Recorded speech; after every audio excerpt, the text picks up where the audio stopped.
This is iFIBER 1 News. Here are today's top stories. Over 50 community members, parents, and children gathered in front of Representative of the 8th District, Dave Reichert's office on Wenatchee Avenue. Fire crews made significant progress on the Milepost 22 fire, which is 50% contained as of Friday. This is our one shot to get this done.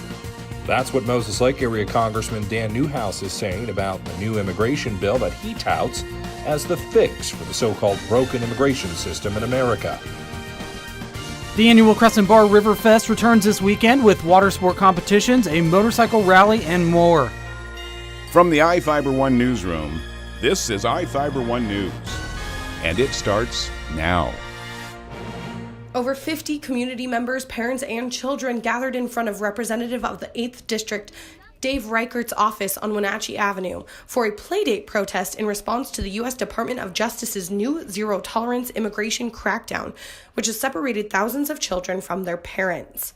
The playdate was an opportunity to draw attention to parents who are playing with their children, who are with their children, who are not separated as the families have been torn away, torn apart. Zora, an 8-year-old protester, said she would rather be at the protest than at the pool, even though the weather was in the high 90s. But there's other things in there, isn't there? Kids are being taken away from their parents and they want to stop.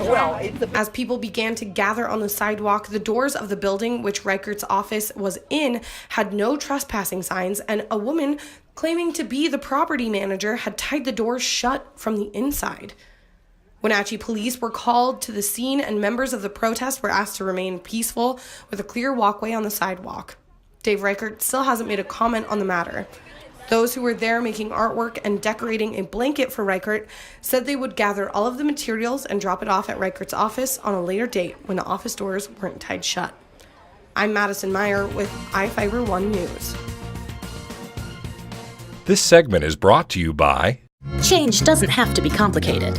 With a low-profile microwave hood combination that's ready to install right out of the box. It fits in the same space as your under-cabinet hood, so you can get your microwave off the countertop and make space for the routines worth keeping. The low-profile microwave hood combination, from the #1 selling appliance brand in the USA. Whirlpool Appliances, now available at more furniture in Ephrata. Fire crews made significant progress on the Milepost 22 fire, which is 50% contained as of Friday. Fire officials say the blaze has burned close to 7,300 acres northwest of Vantage since sparking Wednesday evening. According to the Kittitas County Sheriff's Office, the Vantage Highway reopened Thursday evening. Evacuation orders for about 30 homes in the Vantage area have also been lifted. Fire officials say the blaze continues to be active on the north end in difficult-to-reach terrain.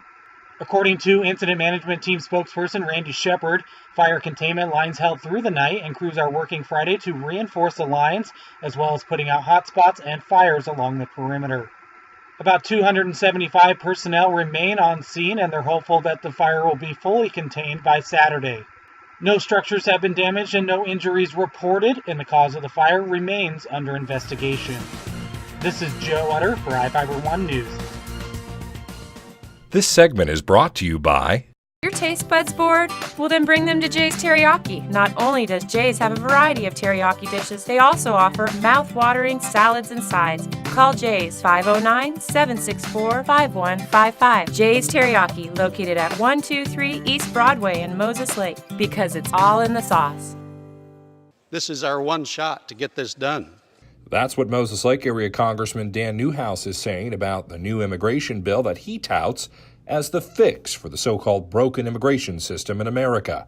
H.R. Bill 6136, also known as the Border Security and Immigration Reform Act, focuses on the 4 pillars for immigration reform outlined by President Donald Trump. With the rule that we bring forward today, I can look my constituents in the eye, and with certainty, I can tell them that I believe that this legislation, the underlying bill, this consensus legislation that we have before us, is the best opportunity this body has had in many, many years, in fact, decades, to get something signed into law and to make a true, lasting, substantive difference to improve our broken immigration system.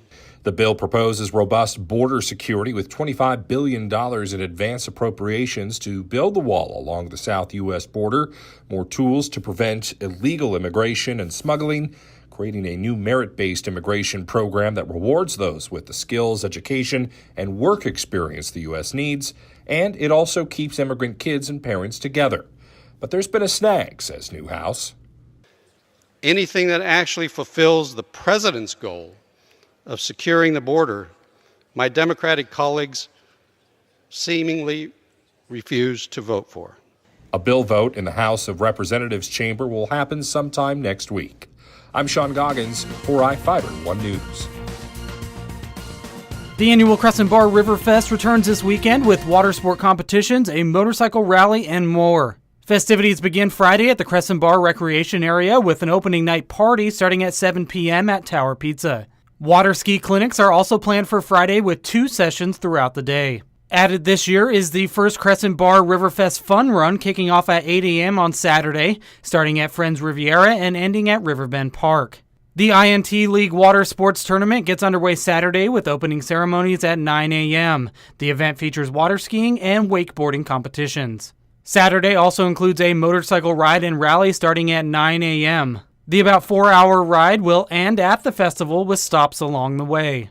Events on Sunday include brunch at the Sunfire Grill, boat demos, and a golf tournament. For more information and a complete schedule of events, go online to crescentbarriverfest.com. This is Joe Utter for iFIBER 1 News. This is iFIBER 1 News. For more information on these stories and other news, visit us online at iFiber1.com or check us out on Facebook.